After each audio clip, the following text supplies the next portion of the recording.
Je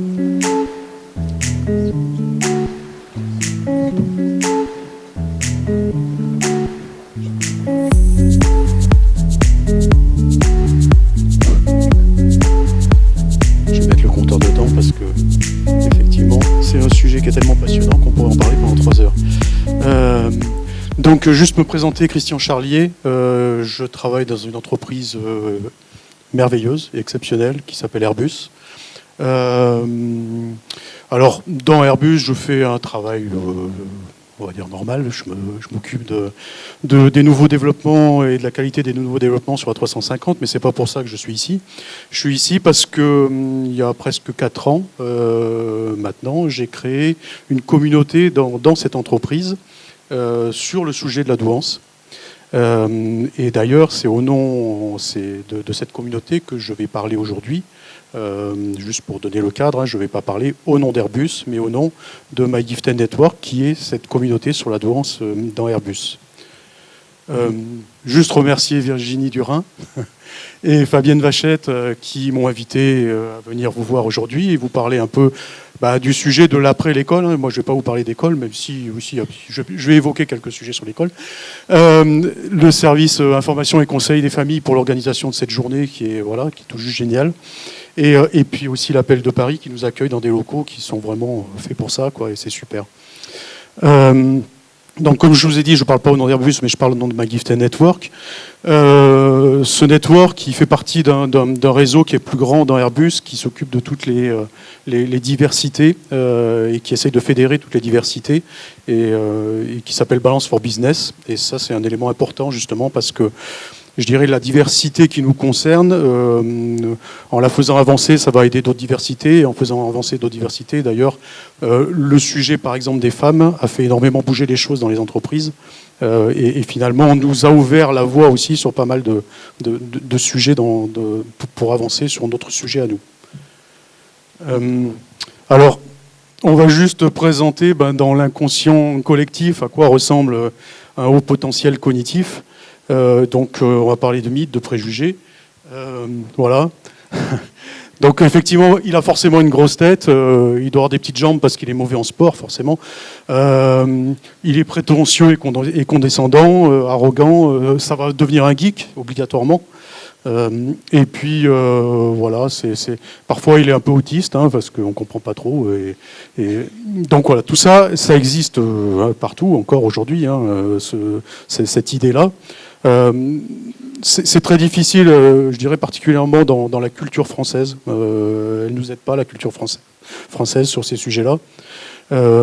Et en plus, ce sujet, il est aussi compliqué. Et Mathieu Lassagne, qui est coach aussi et conférencier sur le sujet, dit que ça parle de la réalité, que sur ce sujet-là aussi, il y a des différences et on est différents. Et voilà. Et donc, en plus, dans la culture, la différence, c'est difficile, la culture française. Et en plus, il faut couper les têtes de tout ce qui dépasse. Donc c'est encore plus compliqué. Alors, je vais parler des caractéristiques des personnes qui ont un haut potentiel cognitif dans l'entreprise, puisqu'on m'a demandé aussi d'expliquer en quoi c'était intéressant pour les entreprises. Mais avant, je voudrais juste faire un préambule. Parce que, et ça a été dit précédemment, on est tous différents. Alors même si on a plein de caractéristiques communes, ça n'empêche que nous sommes tous différents.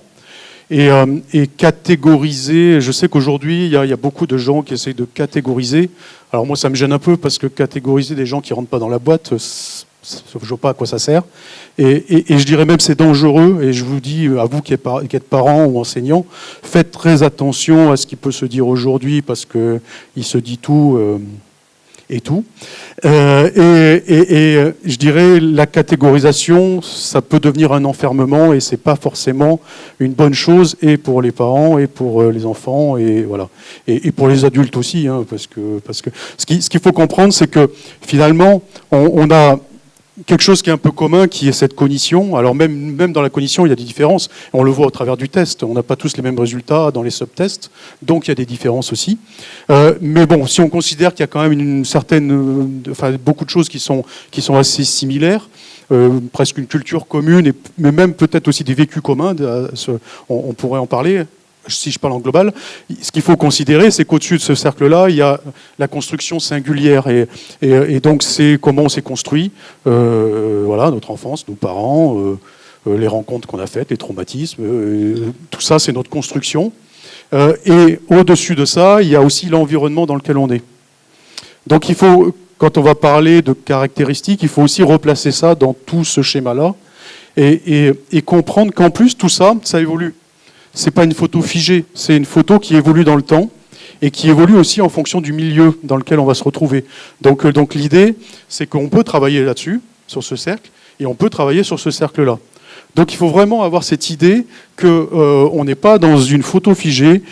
Dans un bouquin que je présenterai après sur la tyrannie de la norme, qui reprend cette phrase-là, qui dit un individu est un système pluridimensionnel, donc on a bien l'idée de ça part dans toutes les dimensions, et qui évolue, et dans toutes les dimensions, je dirais, le curseur, il se place pas d'un côté ou de l'autre, il se place quelque part dedans. C'est pour ça qu'il faut éviter les catégorisations trop fortes et les visions trop binaires ou trop, voilà.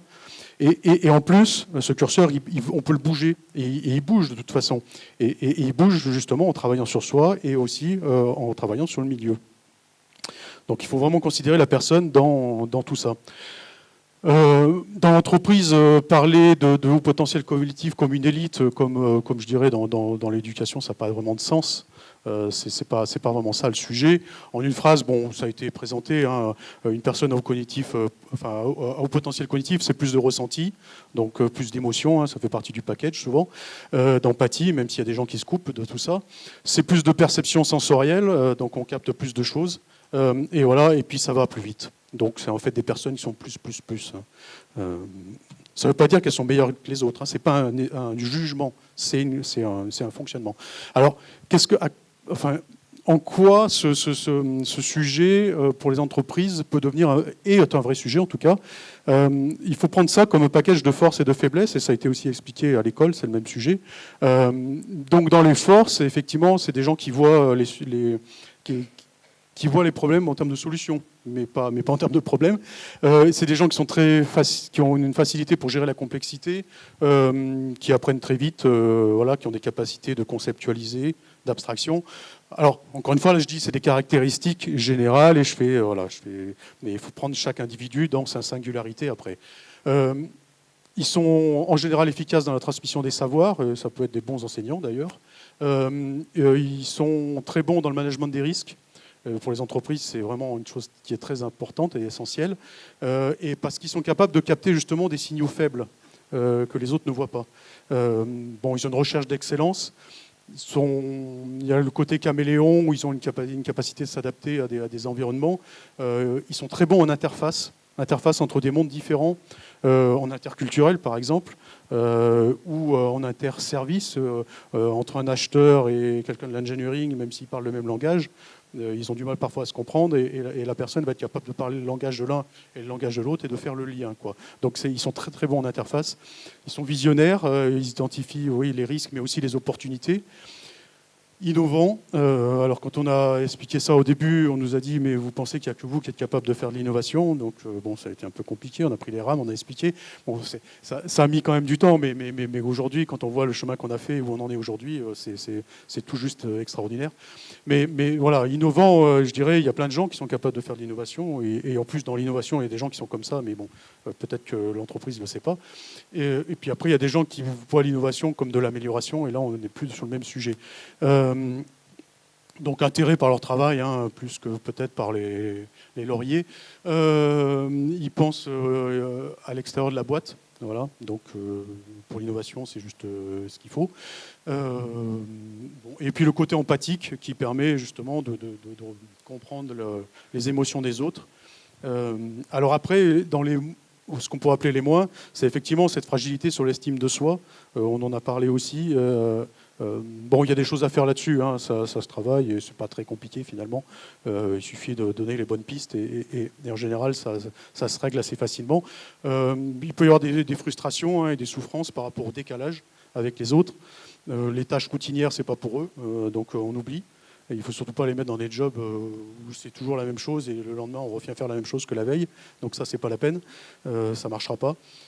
Alors, il peut y avoir des difficultés justement dans les codes sociaux, ça a été dit au niveau de l'école, dans la compréhension des codes des autres et des codes de l'école ou des codes de l'organisation, de l'entreprise.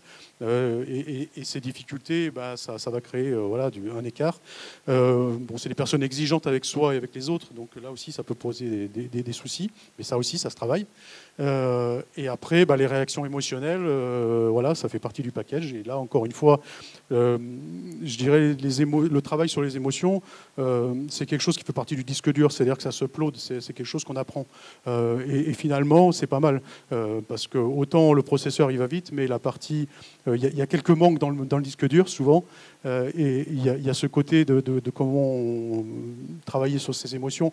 On ressent l'empathie, enfin les émotions des autres, mais par contre avec nos propres émotions, parfois, c'est plus compliqué. Donc c'est un travail à faire réel. Voilà. Et puis la difficulté parfois à structurer les idées. Il faut que je passe vite parce que je suis en retard. Alors, juste pour élargir un peu le débat, je ferai des impasses, hein, c'est pas grave. On reparlera après parce qu'il y a la possibilité de discuter. Donc on a parlé effectivement des doués. Dans tous ces gens-là, que ce soit Edison, Faraday, Tesla, Franklin, après il y a Steve Jobs, il y a le responsable de SpaceX, Elon Musk, aussi des gens du spectacle, du cinéma, Churchill, Eisenhower, enfin, qu'est-ce qui relie tous ces gens-là finalement? Je passe directement à la réponse. En fait, ils ont deux câblages différents, on va dire. Ils ont à la fois le câblage de la douance et en plus un câblage optionnel qui est la dyslexie. Alors dans les pays anglo-saxons, on les appelle les twice exceptional. Parce qu'effectivement, dans les pays anglo-saxons, on essaie de savoir qu'est-ce que peuvent apporter les gens et on essaie de voir ce qu'il y a de bien et d'intéressant pour la société, pour les entreprises, pour tout ça. Bon, en France, la dyslexie, c'est considéré comme une tare ou comme un problème, alors que c'est quelque chose qui est tout juste génial. Moi, je suis dyslexique et je peux vous en parler. Je suis très, très content, mais c'est un truc... Une fois qu'on a passé l'école, parce que l'école... malheureusement, l'école pour les dyslexiques, c'est Omaha Beach. C'est-à-dire qu'il y en a une grande partie qui meurt sur la plage et il y en a très peu qui arrivent à monter au-dessus de la falaise, quoi. Et donc vous avez un rôle très très important parce que nous on en a besoin dans les entreprises. Les dyslexiques justement ils ont une vision qui est différente, encore plus différente que la douance. Ils comprennent pas les mots en phonème et en graphème, ils les comprennent en images. Et donc c'est des gens qui imaginent. C'est des gens qui imaginent des solutions, c'est des gens qui ont la capacité d'imaginer des scènes, par exemple, on parlait du cinéma, ou de prévoir des scènes. C'est des gens qui imaginent en 3 dimensions et sont capables, justement, dans les bureaux d'études, de voir la pièce se balader dans leur cerveau. Ils n'ont pas besoin d'avoir le dernier logiciel en 3D, ils le font. Et d'ailleurs, c'est pour ça que, entre autres, Norman Foster, qui est l'architecte du viaduc de Millau, qui est dyslexique, dans son cabinet, il ne prend que des dyslexiques, parce qu'ils ont cette capacité-là, quoi, de voir les choses en 3 dimensions. Et il y a beaucoup, d'ailleurs, de grands architectes qui sont dyslexiques. Alors le problème, c'est ce que je vous présente là, c'est qu'il y a 5-10% de la population qui a cette particularité-là, mais dans les entreprises, il n'y a que 1% des managers qui sont dyslexiques. Alors pour 2 raisons, l'entreprise a son rôle, mais l'école aussi. Parce que s'ils se font tuer sur la plage d'Omaha Beach et qu'ils n'atteignent jamais le sommet de la falaise, nous, on ne va pas les récupérer derrière. Donc c'est un vrai sujet. Mais après, ils arrivent à s'en sortir quand même, parce qu'ils ont une persévérance, ils acquièrent beaucoup de choses. Mais ce qui fait qu'on va retrouver, par exemple, en Angleterre, 20% des entrepreneurs sont dyslexiques. Et aux États-Unis, les créateurs d'entreprises, 35% sont dyslexiques. Et donc les grands patrons que je vous ai montrés tout à l'heure, c'était des dyslexiques. Et on passe à côté d'une richesse dans les entreprises simplement parce qu'ils n'ont pas réussi à passer les étapes précédentes. Alors après, ils sortent du système et ils se débrouillent, ils font des choses super. C'est grâce à cela qu'on a tous des ordinateurs avec des icônes. Et des icônes, c'est des images. Et on les prend, on les ouvre, on les met à la poubelle et tout ça. Enfin, c'est grâce à notre ami d'Apple qui fonctionne comme ça. Alors, un autre câblage qui peut aussi être dans ce domaine-là et qui peut aussi intéresser les entreprises, c'est le côté autisme. Là, pareil, on va avoir des forces et on va avoir des faiblesses. Sur Airbus, on a des personnes dans le spectre autistique. On a aussi des personnes qui le sont mais qui ne le savent pas, qui le découvrent très tard. Hein, moi, j'ai découvert ma douance à 48 ans. Et on m'a expliqué que j'étais dyslexique à 40 ans. Donc bon, j'ai fait avec en attendant, et puis je m'en suis pas occupé, et puis finalement je m'en suis sorti. Bon, et donc la partie spectre autistique, par exemple, on a quelqu'un où il y a un service qui collecte les analyses de vol, les données de vol, je veux dire, et qui les analyse pour essayer de trouver des choses dedans. Et donc une personne qui fonctionne qui travaille dans ce service-là est capable justement de voir des choses que les algorithmes ne sont pas capables de voir. C'est-à-dire qu'il y a tout un tas d'algorithmes pour analyser, et lui, il voit encore des choses que les algorithmes n'ont pas vues. C'est pour dire à quel point c'est intéressant. Alors là aussi, il y a plein de gens connus qui sont avérés ou suspectés dans le spectre autistique. Voilà. Après, il y a des gens qui ont bien compris à quoi ça servait. Israël, voilà, les utilise au niveau de l'armée. Bon, ils sont beaucoup plus ouverts sur tous ces sujets-là, alors, pour plein de raisons. Alors, les enjeux pour l'entreprise. Maintenant, on va revenir un peu sur l'entreprise. Et là, je regarde le temps. Voilà, je suis mort. Donc, bon, il a été démontré que la diversité, c'est un levier de performance. Je ne vais pas trop parler de ça. On peut considérer justement ce haut potentiel cognitif comme un actif immatériel, parce qu'aujourd'hui, le monde des affaires, et on le voit, il est hyper connecté, il va très vite, il est sensible, il fonctionne aussi par disruption. Donc finalement, ces personnes-là qui sont capables d'analyser très vite, et finalement, même sans savoir comment ils ont analysé, mais finalement c'est dans la boîte noire, ils ont une grande force. Alors on peut parler d'intuition, on peut parler d'intelligence intuitive, mais en fait c'est une captation de plein de signaux qui fait qu'ils auront la solution, et vu que ça va très vite, ils sont super intéressants. Donc effectivement, c'est aussi un sujet de prévention des risques psychosociaux, parce que c'est des gens qui sont très impliqués et qui ont tendance à apprendre beaucoup de choses, et à qui on va donner beaucoup de choses, et puis au bout d'un moment, ils ont aussi leurs limites, et donc il y a beaucoup de burn-out. Il y a un texte qui est super important, et entre autres pour l'école. Alors moi, j'en parle au niveau de l'entreprise, mais le texte, je dirais 80%, il parle de l'école, et peut-être 15%, il va parler de l'entreprise. C'est l'avis du Comité économique, social et européen, qui date quand même de 2013, et il dit plein de choses sur l'école qu'il faudrait faire. Alors, c'est consultatif, c'est pas une loi, c'est simplement... et entre autres, il dit il faudrait faire quelque chose aussi dans les entreprises pour permettre à offrir à cette population certains métiers, certains moyens de développement, parce que si on ne le fait pas, ils vont partir à l'étranger, parce qu'il y a des pays qui ont bien compris. Si on regarde les États-Unis, si on regarde le domaine de la tech, donc tout ce qui est technologie, 31% du marché de la tech est aux États-Unis et 26% est côté Inde, Chine. Donc, c'est pas compliqué. Eux, ils ne forment pas assez de personnes. Quand ils en ont besoin de 10, ils en forment une. Donc, ils vont les chercher ailleurs. Et donc, les gens qui sont intelligents et qui fonctionnent dans ces domaines-là, soit ils restent en France, et si on ne veut pas leur faire de la place et les comprendre, ça ne va pas très bien se passer. Soit ils vont prendre l'avion, c'est pas très loin, et puis ils vont se retrouver ailleurs. Et donc c'est pour ça que le Comité européen a vraiment insisté là-dessus. J'en suis à 18 minutes. Ouf. Voilà. Donc aussi sur l'autisme, il y a des sociétés comme SAP qui se sont donné un objectif de 1% de recrutement de personnes dans l'autisme, ce qui fait que quand SAP aura récupéré toutes les personnes dans l'autisme qui travaillent dans tout ce qui est IT et des autistes de haut niveau, il ne restera plus pour les autres. Donc si les autres ne se réveillent pas, tant pis pour eux. Un autre texte qui est très intéressant, c'est le Forum économique mondial. Donc, vous en avez entendu parler, ils étaient à Biarritz, voilà, il n'y a pas longtemps.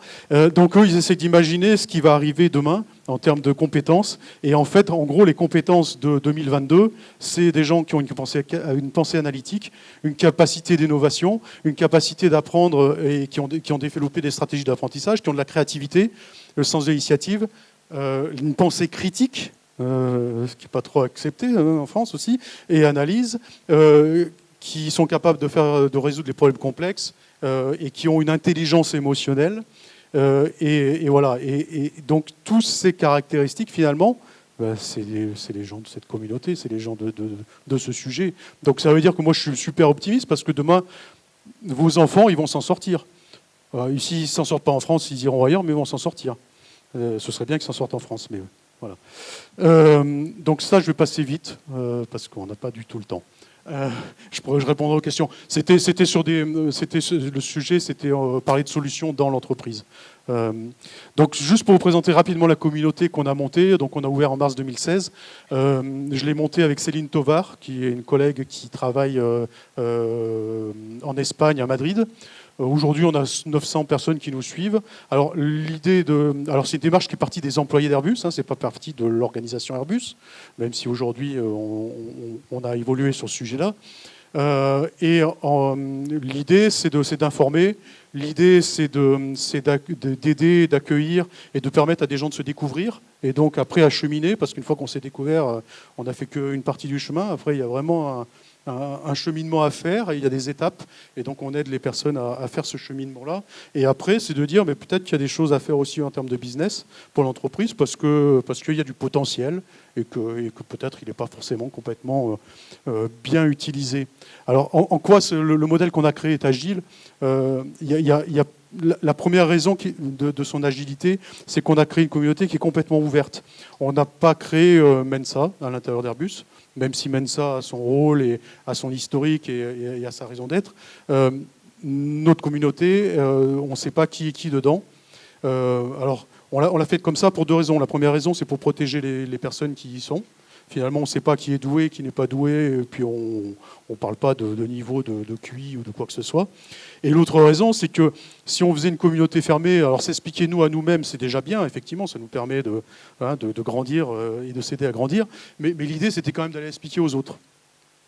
Donc l'idée, c'était que tout le monde qui sont intéressés par ce sujet-là, puisse venir dans cette communauté. Donc on a beaucoup des gens des ressources humaines, beaucoup des gens du talent management, des gens aussi du médical. Enfin voilà, c'était vraiment ces personnes-là qu'on voulait. Toutes les personnes qui s'occupent de l'humain en fait dans l'entreprise, c'est eux qu'on voulait toucher. Donc il fallait faire cette communauté complètement ouverte. L'autre sujet, pourquoi elle est agile, c'est que finalement, ce sujet-là, quand on l'a lancé il y a presque 4 ans maintenant, personne ne s'y attendait. Alors dans l'entreprise Airbus, personne ne s'y attendait, mais je dirais aussi ailleurs, parce qu'on était quand même les précurseurs de monter ce type de communauté dans les grandes entreprises. Et donc, c'était compliqué, et on peut comprendre, hein, c'était compliqué pour l'entreprise de le prendre, parce qu'ils ne savaient pas quoi en faire, parce que voilà. Et donc, finalement, ça arrangeait bien tout le monde, que ce soit des employés qui le portent, pour pouvoir laisser le temps d'acculturer tout le monde au sujet. Et aujourd'hui, on en est à 3 ans. Après 3 ans, on est arrivé justement au point où c'est repris par l'entreprise, et ça, j'en parlerai pas parce que ça m'appartient plus, et ça appartiendra à Airbus. Si au moment où elle aura communiqué dessus, elle le fera. À quoi servir notre communauté par rapport à notre population? Je dirais, moi, ce que je pense le plus important, c'est justement qu'ils se sentent légitimes dans leurs différences.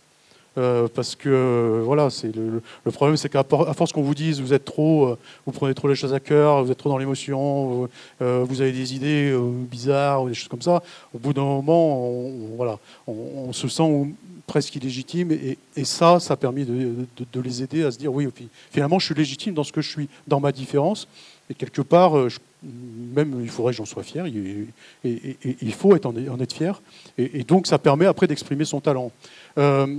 Travailler l'écart, c'est la partie que je vais passer un peu vite.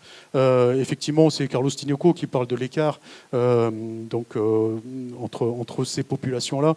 Il y a aussi Rachel Godeux, qui est coach pour Airbus, qui parle de la distance cognitive.